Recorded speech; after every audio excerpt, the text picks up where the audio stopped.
Hey, Secrets to Abundant Living podcast community. You have heard it before. Real estate is all about location, location, location, right? But it's also all about timing. And I'll give you a little secret, the timing has never been better. Here's why. When the Fed tripled interest rates back in 22, investors who took on short term bridge debt in 21, 22, and 23 unfortunately got caught. It's sad, but those loans are now maturing, and some of those owners, unfortunately, are in trouble. What does this mean for all of us as real estate investors? It means discounted apartment deals are hitting the market here in 2026 and upcoming in 27. We're having a lot of interesting conversations with lenders who are in the process of taking these properties back from their owners. And all of us commercial real estate investors are going to want to be ready to scoop them up.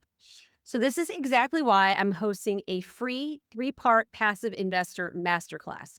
In fact, we've already had the first 2 modules and part 3 is coming up. So I'm going to share the step-by-step blueprint that I and other successful investors use to analyze these commercial real estate opportunities like a pro. My goal is to make you feel safe, prepared, and empowered to make the best decisions for you and your wealth. So we're going to be meeting over Zoom on Thursday, April 23rd at 10 a.m. Pacific. So spots are limited. So make sure to save your spot today.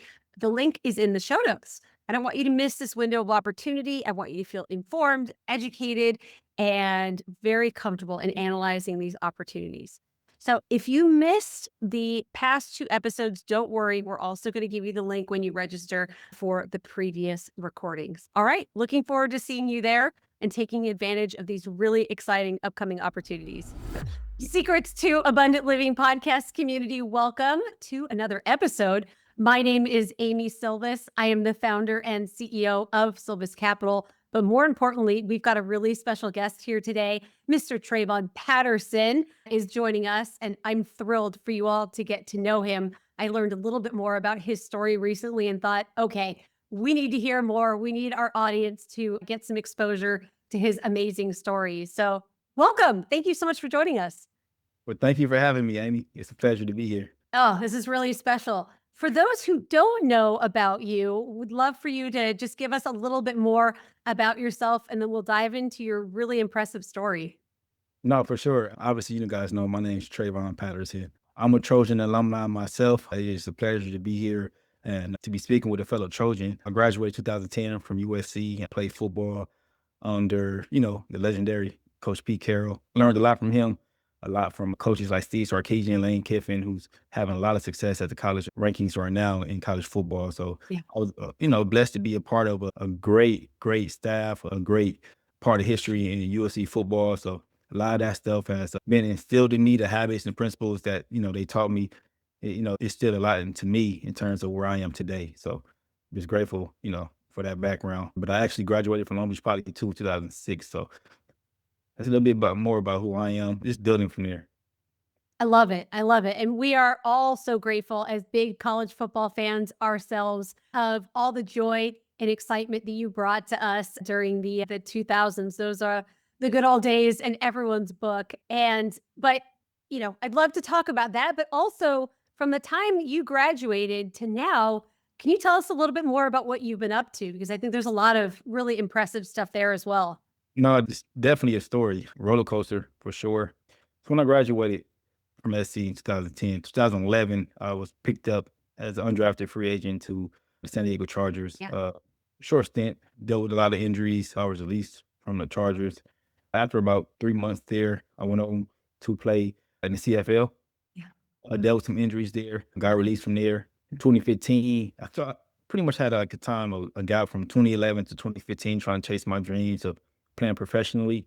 Still blessed that I had the opportunity to, sit in those meeting rooms, suit up, and just have that experience. The career wasn't long, but, that's okay. I still was able to live out my dreams, so I'm thankful for that. But when football came to an end in 2015, I just kind of got stuck, right? Just unsure about what I, wanted to do next. So I reached out to, my high school coach, definitely coming from Long Beach Poly. It's more of a family-oriented program. They always leave that door open so you can come back and just connect. And my high school coach kind of like guided me in the direction to where I should go next. So at that time, I took on a career in social work. I was a social worker for 3 years, 2015 to 2018. And from there, I transitioned over to become a probation officer. So I worked in the juvenile halls from 2018 to present.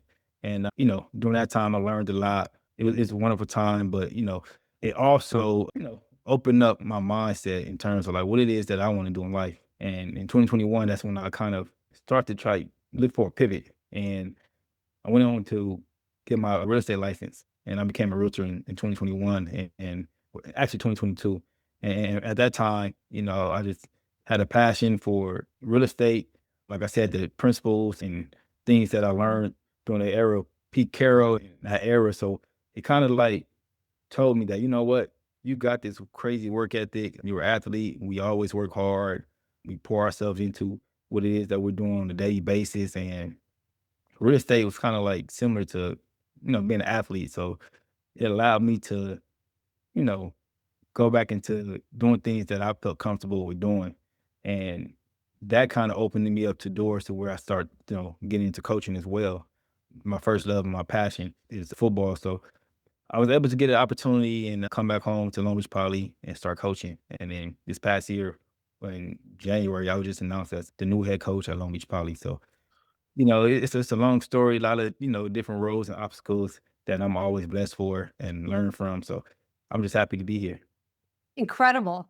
Incredible. Congratulations again. I know you were a busy man juggling family, your real estate career, now the head coach at your alma mater where you went to high school. And that's an incredible program. It's not just some random high school. I mean, Long Beach Poly is, yeah, that is an incredible program. As I hear your story, if you don't mind, we dive into it a little bit more get to the level where you were playing at USC football and then getting into the NFL and the Canadian Football League. I mean, I would imagine your whole life was football. I mean, you can't just like, oh, I'm doing a whole bunch of things. I got kind of football that I'm really good at on the side. That was all encompassing. And to make that pivot into social work, I don't mean to pick at a scab, but I think that's part of the richness of the story of understanding, that it was time for that pivot. What was that like for you? The good and the bad? I just love to hear a little bit more because we've got listeners, that may be in a spot where they think they were going in one direction, they had to pivot, they're feeling lost, and your story could be really encouraging to them. No, for sure. So I started playing football at the age of 6, 7 years old. So that's always been my life, right? Yeah. That's a passion of mine. It's my first love. So football was all that I knew. And when I got to SC's, when I first started to experience injuries, my sophomore year at USC, I broke my right big toe. I was in a position to where I was potentially going to be have a heavy rotation or potentially start at SC as a three wide set and my sophomore year, Yeah. and things looked promising, and then I broke my toe, right? So that was tough, right? So at that point, it was like, man, things start to. That's when I first started to experience like, dang, this is gonna be the first time I'll be without football. So that was the first year that I never got to play, right? And it was different. And then from there, I was able to bounce back, did pretty well, competed at a high level, pulled my hamstring. So that was tough, right? So that was challenging. And, being on the team at that time, we were stacked, right? So you didn't have no room for injuries, no room for hiccups because the person behind you or beside you or in front of you was just as good as you were. So anytime you give them opportunity to get in and play, you probably won't get the opportunity back. And that's kind of the thing that I was dealing with.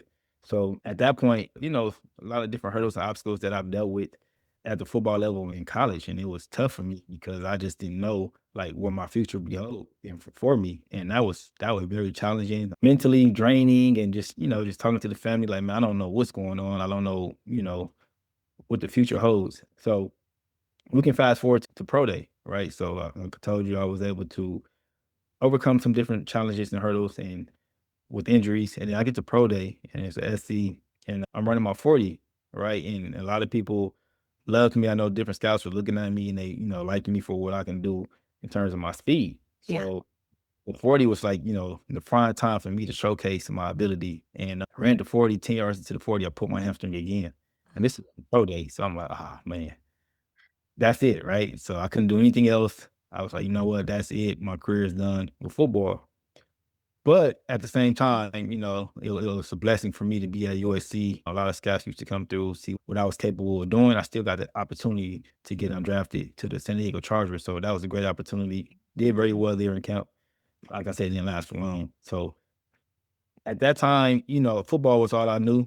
Like I said, I dealt with a lot of obstacles, challenges with injuries and things like that. And that's when, it all can come to an end. Obviously dealing with, NFL and CFL obviously didn't last for long. Yeah. But then that pivot came to where I had to go, like you said, to social work. I worked for the Los Angeles County when I became a social worker. So that was a little different, right? Big time. Definitely sitting behind the desk, not being an athlete anymore, just, applying my college degree from USC. And it was like, that was a blessing, having a degree to be able to continue to be successful in life. But it was just a lot different than what I was comfortable with doing and just, coming into work, sitting behind the desk, working with people in a different aspect of life. Yeah. It was still rewarding as well because what I did like about it was came into more of a mentor role, right? That, Looking to help people, and yeah. I've always been that way just my entire life, even playing sports. I always look to help people, see people succeed because I love seeing other people win. They just bring joy to me as well. So that was definitely a pivot though, just, a different aspect of life, just working. And then going into probation, it was a hostile environment. Juveniles, from ages 12 to 25 years old. So I wouldn't even say juveniles, then the young adults. Juveniles and young adults. And Yeah. that was a lot different too, right? You're dealing with a lot of trauma. And I had that same mindset in terms of just being a mentor, right? Growing up in Long Beach, California, going to Long Beach Poly, you kind of dealt with different areas where, there was crime and trauma and things of that nature. And I was able to, you know, get out of it, right? Avoid it by just making the right decisions, right? And I think it's always possible, if you make the right decisions, you surround yourself with the right people, all that stuff can be avoided. And I tried to bring that mindset into the juvenile halls and, give back to those young kids and let them know that there is a future ahead of them and just listen to my story and this can surely be you because you still have a whole life ahead of you. But it was just tough in there, man. The consequences, they didn't really have the kids didn't have really too many consequences. They weren't listening to the staff. And to this day, it's just pretty much a lot of chaos and it's not a safe environment to be in. So that's when I was like, you know what, this probably isn't for me as well, because I'm here coming from a good place, good heart, and trying to give back. Yeah. It seemed like I'm just, fighting and pulling and it just wasn't working. So those things that I learned there, I continue to learn from it though. And, every situation that I've been in, I try to find the good within the bad and take some things and, add it to my toolbox. So that's why I transitioned to real estate. Real estate's up and down, it's obstacles, it's a Yeah. hurdle. Obviously with the markets going up and down and Yeah. pretty much tough now, but there's still transactions going on, people still doing business and people still elevating in life. So that was another pivot, just going back into real estate.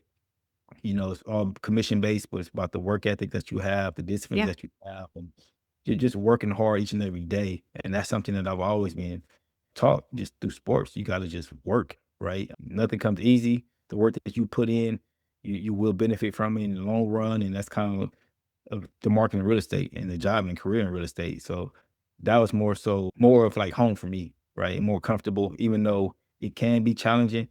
But if you just put the work in like you did in sports and you apply those same principles, you can be successful in that field as well. So that's kind of like the pivot that I've been going through throughout life. Incredible. What I'm hearing so clearly is things don't always go the way that we all plan or that you necessarily want them to. But what I'm hearing from you is, look, I'm going to grow where I'm planted. If I'm here doing social work, I'm going to give it my all. I'm going to use my experience from my childhood and high school, my natural gifts of wanting to help people and mentor and see people do well and work the best I can within clearly a very, very broken system.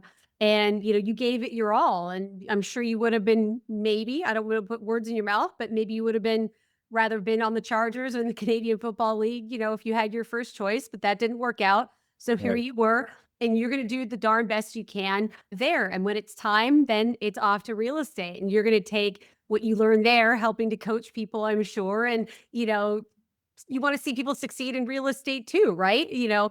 For sure. Absolutely. Yeah. It's the similar skills, right? Different, totally different industries, but your work ethic, your determination, and you putting others' interests kind of at your center focus, it's clear why you've been so successful. Correct, correct. Yeah, so definitely just applying those same principles and determination over to this field and this career is going to for sure, pay off. And like I said, I just always like to help people. Yeah. Real estate, you're helping people accomplish their dreams, Yes. grow their portfolio, become homeowners, and building equity to just build wealth in their lives, right? And then also as a coach, right? That's more, you know, what I'm comfortable doing, but it's been a mentor again, it's helping people. So like I said, it was a challenge being a social worker in probation, but I was in a field where I had to help people, right? Yeah. So I took those same tools and things that I learned from there, and now I can just apply it in real estate and coaching, which is more positive. I feel what I would say. I don't want to say it's negative, Yeah. probation and social work, but it's dealing with a lot of trauma, right? So I it can bet.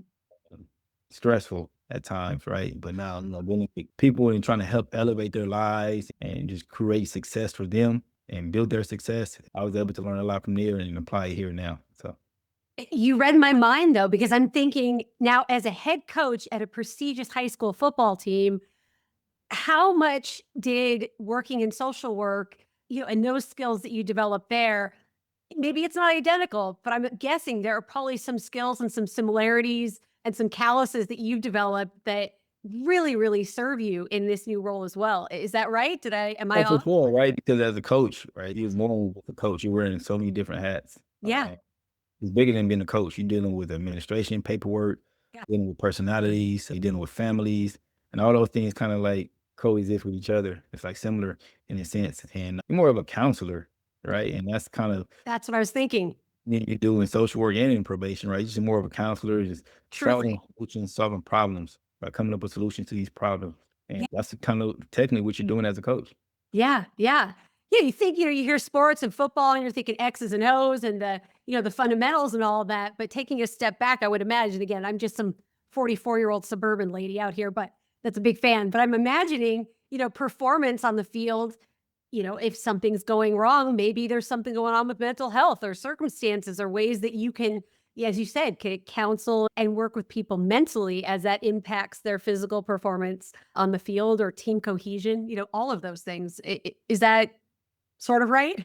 No, you're spot on. Right? You're spot on because when you're dealing with people, you're dealing with their emotions, their feelings. Yeah. Everybody's not going to come in with a good, with a good day. Yeah, some people come in with better days, but things change, right? So then you have to get to learn people, and as you're learning people, and you see their behavior, you see who they are on a normal basis, and then when something change, you have to sit back and ask yourself, like, you know what? Let me get to know like exactly what's going on in that young kid's life, right? Because this isn't normally how he acts.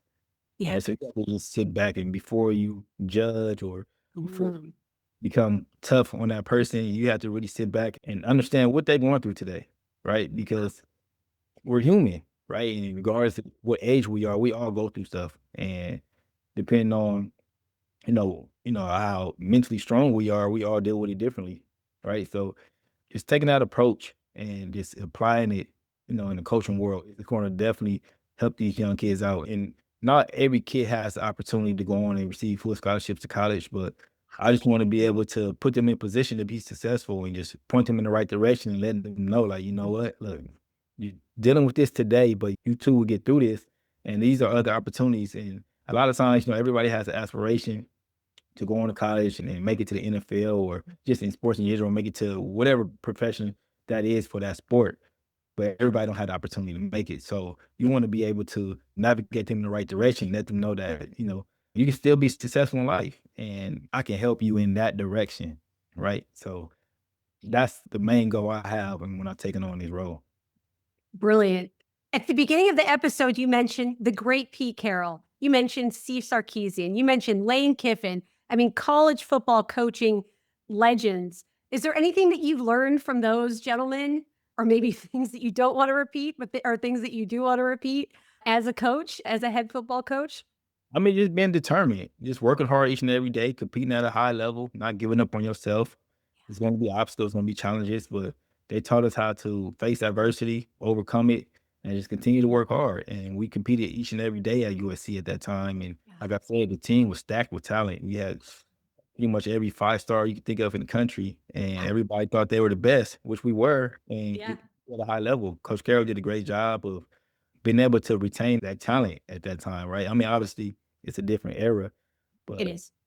I mean, he did a great job of bringing us all in and competing at a high level and loving each other and wanting to see each other win and just building a great culture. And obviously you can see that kind of rub off on Steve's Sarkisian teams. Every team that he's been to, he's been successful. Lane Kiffin, every team he's been to, he's been successful. And Amazing. those are the things that they instilled in me. So those principles definitely, I've learned a lot from them.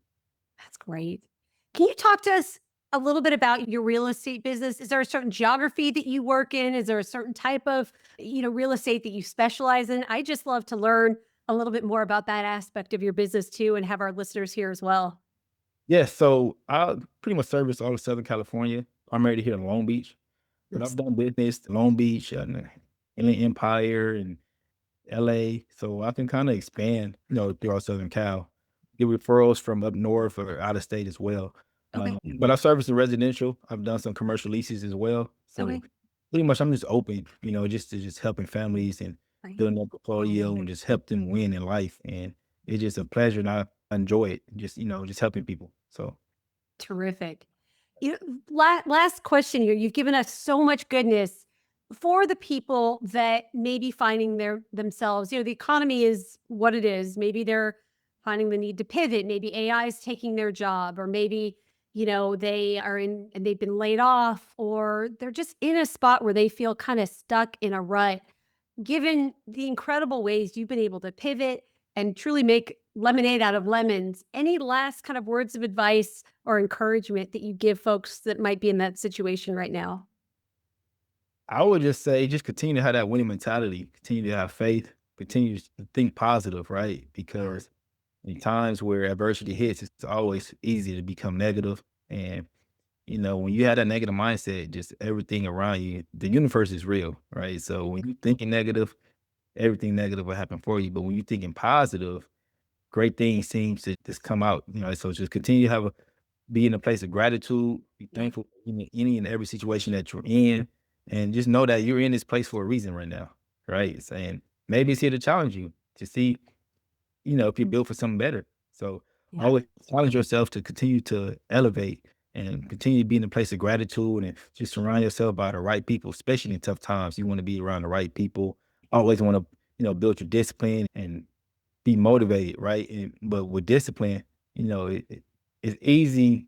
What I want to say is, so be disciplined and consistent, right? Because at times, you know, you become motivated, but then it'd be certain times where you're not motivated, right? But Mm, you got to be disciplined at all times and be consistent with your life because motivation will fade, but if you're disciplined, you're consistent, the right things will work out for you.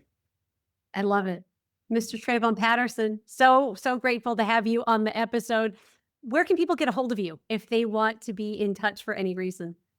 Yeah, so on Instagram, my Instagram name is T_Patterson. You can find me there as well. On Twitter, it's Travon Patterson. Perfect. We'll put those in the show notes in case folks are driving or doing other things so they can get in touch with you. I'd encourage you all to reach out to him. And thank you all so much for joining us here today. Trayvon, thank you again. Fight on, sir. Cheering Thank you you. on. I don't Yeah, fight on. We'll talk to y'all soon. Thank you. Hey, Secrets to Abundant Living podcast community. You have heard it before. Real estate is all about location, location, location, right? But it's also all about timing. And I'll give you a little secret, the timing has never been better.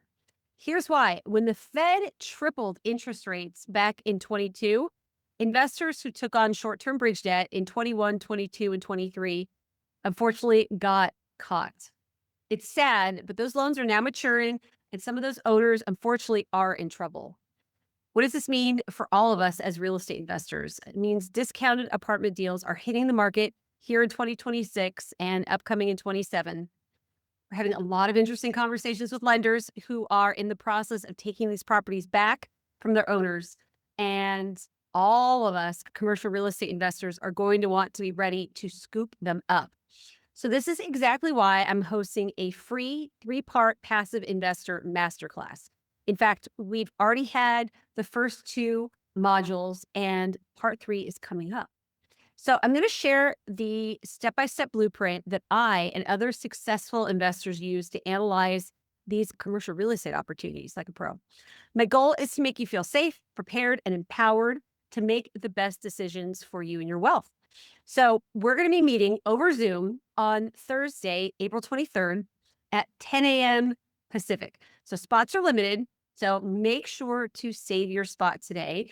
The link is in the show notes. I don't want you to miss this window of opportunity. I want you to feel informed, educated, and very comfortable in analyzing these opportunities.